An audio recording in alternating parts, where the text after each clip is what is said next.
जय श्री कृष्ण, जय श्री राम। आकर्षण की अलौकिक शक्ति।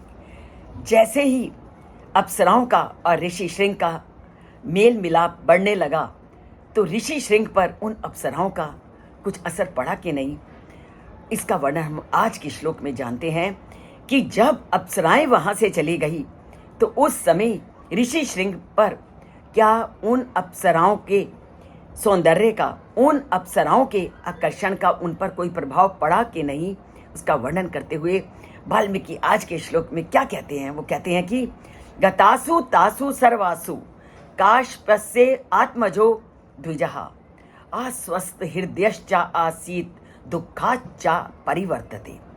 जैसे ही अप्सराएं वहां से चली तो पूरी तरह से उनके मन में उनकी सुंदरता के सभी दृश्य काश्यप आत्मजो ऋषि श्रृंग कि ऋषि श्रृंग के मन में अनेक भावनाएं, अनेक इच्छाएं उत्पन्न होने लगी। यहाँ पर ऋषि श्रृंग के लिए काश्यप आत्मजा शब्द का प्रयोग किया, जबकि हम अभी तक कहते आए थे कि ऋषि श्रृंग विभांडक के पुत्र हैं। पर काश्यप आत्मजा, क्योंकि ये काश्यप विभांडक के पिता थे, इसलिए काश्यप के पिता विभांडक और विभांडक के पुत्र ऋषि श्रृंग, इसलिए उनको काश्यप आत्मजो भी कहा जाता है। अब अप्सराएं गई, अप्सराओं के सौंदर्य ने तो पूरी तरह से ऋषि श्रृंग को झकझोर दिया।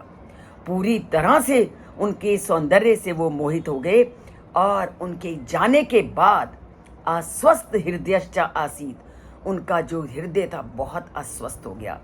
वो पूरी तरह से उनका मन उन्हीं अप्सराओं को के बारे में सोचने लगा, उनकी सुंदरता से आकर्षित हुआ, उनका मन अनेक विचारों और इच्छाओं से युक्त होने लगा। और जब वो उनके सामने नहीं थी तो उनके मिलने का की अत्यधिक उत्कंठा भी उनके मन में उत्पन्न होने लगी और मिल ना पाने के कारण दुःखाच्च परिवर्तते, उनकी ये जो इच्छाएं थी वो दुख में परिवर्तित हो गई, क्योंकि अब अप्सराएं उनके सामने में नहीं थी। अब ये है सौंदर्य का आकर्षण। इसीलिए आप अपने इतिहास को उठा करके देखो कि किस तरह उर्वशी, मेनका इत्यादि ने बड़े बड़े ऋषियों की तपस्या को भी भंग किया। तो सौंदर्य का, आकर्षण का कितना अधिक महत्व है, कितने मन को ये व्यक्ति के विचलित कर देती हैं, पूरी तरह से वाल्मीकि ने आज स्पष्ट कर दिया। और ये विचलित करती हैं, विचलित करने